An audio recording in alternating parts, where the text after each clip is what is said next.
This is a canopy net for capturing large tropical birds, tested in the Jaw Funnel Reserve of Cameroon. We performed all methods with a U.S. federal banding permit and an animal handling protocol approved by the University of California, Los Angeles, and all necessary permits from the Republic of Cameroon. These techniques should only be used by those with appropriate permits and training. We start with 4 mist nets of 127mm gauge and a roll of 80-pound strength trammel line around the bottom trammel of one net and the top trammel of the next. We use a wooden skewer to do this. Once your canopy net is assembled, you can search for a net site. We searched for trees that were producing fruits abundantly and attracting lots of hornbills, like this malanga tree. The fruiting tree also needs to be adjacent to 2 trees of the same or greater height, which will support the top line of the net rig. Observe the tree the next morning to determine the angle from which the target species of interest enters the tree. A good net will intercept the flight paths of the species of interest. The next step is to clear a net lane to allow a 12-meter net to pass from ground to canopy. This often involves removing branches from the mid-story layer and should be done carefully. The next step is to send fishing weights over the branches of adjacent trees using a slingshot. We prefer circular weights and use the fisherman's knot to secure them. This part is time-consuming and requires proper safety gear. We recommend this paper that describes the slingshot method in detail. Once the weight reaches the other side of your target branch, snip it from the fishing line and tie the fishing line to a solid braided nylon rope. Use 1/8-inch cord. Black cord is better to minimize visibility, and it should be smooth enough to pass through vegetation.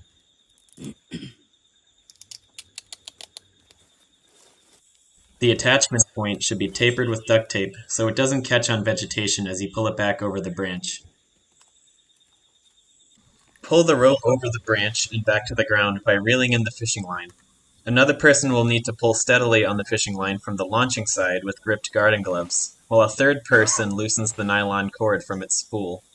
A fourth person is helpful for keeping the fishing line taut as it reaches the reel. This process will bring the nylon cord over the branch to the launching side. Snip the fishing line, then choose a second branch more than 16 meters from the first branch as another hanging point for the top line of rope. Send a nylon rope over the second branch, and attach the 2 ends of cord together to form a single top line. Reinforce the knot with tapered duct tape. Attach 2 stainless steel rings about 12.5 meters apart while the top line is still accessible from the ground. The true length of the net should be measured first, and the distance between rings adjusted accordingly. These rings will act as the pulley system for the net lines. At this point, your top line should look like the figure shown here. Use a third and fourth spool of nylon cord to construct each of the 2 net lines. Set the net lines by pulling a new cord through each of the metal rings. Tie one end of each net line to a small tree or a similar anchor and keep the other end free. The free ends should be allowed to unravel from the spool while the net is being constructed and raised. At least one person is needed to guide each net line to ensure the cord unravels smoothly, while another 2 people slowly pull the top line into the canopy. Care should be taken to maneuver the net lines and rings away from potential obstacles while raising them into the canopy. It is helpful to have another person with binoculars observing the cords as they are raised, to help direct the rings to the desired position. Once the top line is in the canopy, the ends of the top line should be tied to the base of a tree, with the excess cord wrapped around a spool. Tie the loose ends of each net line together and reinforce the knot with duct tape.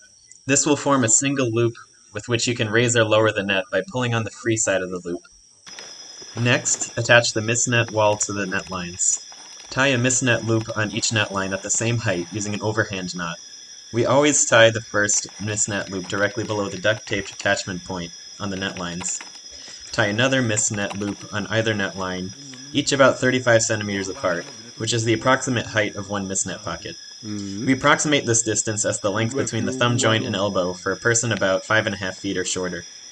The net pockets should be open enough for the target species to enter and deep enough to prevent the birds from escaping.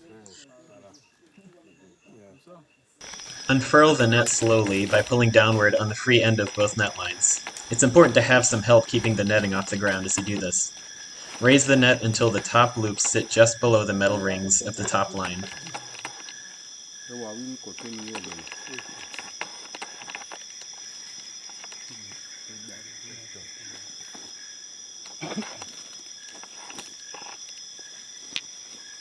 When the net has reached its peak height, check to make sure it is taut with deep pockets and nothing stuck to the netting. Tie the net lines to nearby logs or saplings. The knot should be sturdy but easily accessible and easy to undo. Here is an example of a good knot.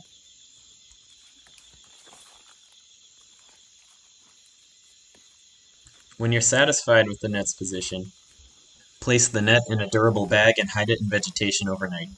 When you raise the net the next morning, observe it from a blind constructed beforehand. When a bird is caught, untie the net lines quickly from nearby saplings and carefully pull them towards each other, just enough to deepen the net pockets and keep the bird from escaping, while preventing a complicated extraction from the net. Lowering the net is a two-person job that must be done at an even speed, with care taken to maneuver around vegetation. Extract the bird safely, and when finished banding, release the bird. Now the bird can begin sharing data with you.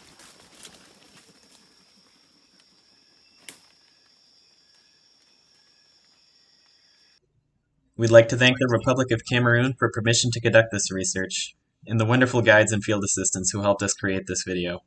The footage was collected with their express permission. Please remember that we performed all methods with a U.S. federal banding permit and animal handling protocol approved by the University of California, Los Angeles, and all necessary permits from the Republic of Cameroon. The canopy net technique should only be used by those with appropriate permits and training.